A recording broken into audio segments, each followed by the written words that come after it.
A female narcissistic friend who builds a cult around herself operates as the queen in a dynamic where she surrounds herself with people who make her shine.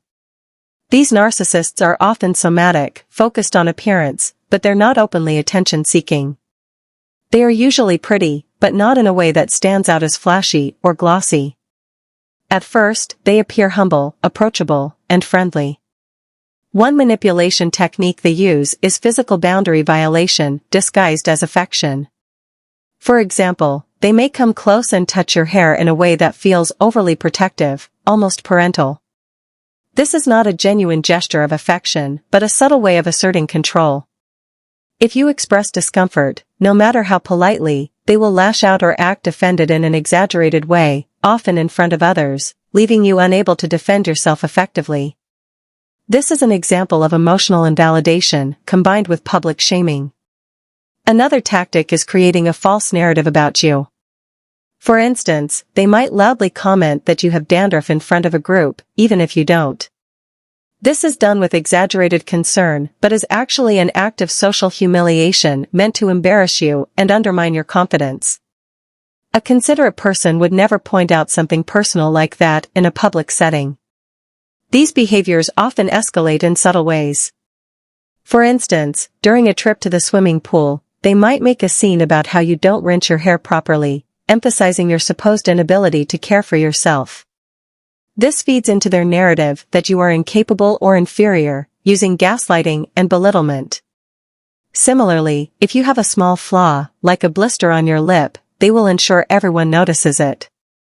They might shout across a distance to draw attention to it, amplifying the flaw until it overshadows you entirely. This behavior is an example of spotlighting, where they magnify a minor imperfection to diminish your presence and make themselves look better in comparison. These narcissistic individuals often extract personal information during the early stages of the relationship, using love bombing to build trust.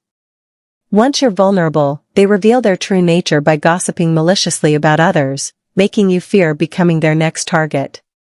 For instance, they might organize a cruel prank against an ex-friend, like persuading others to stick a for sale sign on her back. This is social triangulation, where they manipulate others into participating in their abuse. Over time, you become paralyzed with fear. You're afraid to disagree or confront them because you've seen how they treat others who defy them. You end up listening to their endless self-praise, how beautiful, admired, or successful they are, because challenging their narrative could make you their next target. Interestingly, these individuals often present themselves as modest and unassuming at first, avoiding flashy clothing or overt vanity. This facade makes their manipulation more insidious because it disarms you.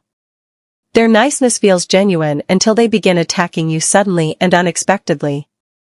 This is an example of bait-and-switch manipulation, where they lure you into a sense of safety before flipping the script.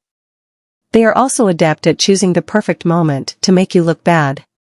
For example, if you do something right, they might find a way to twist the narrative and claim you did it wrong, ensuring the surrounding group turns against you.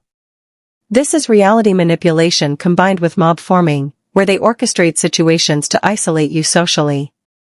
Reflecting on these behaviors can be painful, as it forces you to revisit moments of vulnerability and betrayal. However, analyzing these tactics can strengthen your intuition and help you recognize and avoid such manipulative individuals in the future. Hopefully, sharing these insights will help others avoid similar situations.